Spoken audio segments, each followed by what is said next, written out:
How to comment anonymously on Facebook group. Hi everyone, this is Kate and welcome back to another video. And on today's video we will learn how we can comment anonymously on Facebook group. So without further delay, let's get started with this video. First of all, launch the Facebook application in your mobile device and make sure that you're logged in.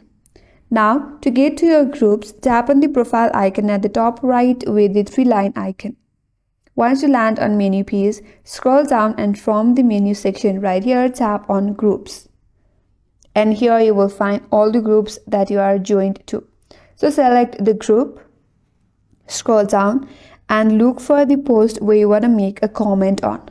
For example, I have this post right here, so tap on the comment from the post. Now, as you can see, next to the comment section or comment bar, there is your profile icon, and on your profile icon, there is a small drop down, tap on it. Now, from here, select anonymous participant and then tap on OK.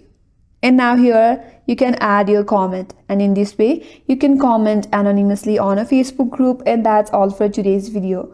Hope this video was helpful, and if you're new to our channel, consider subscribing. Thank you for watching and stay tuned for more videos.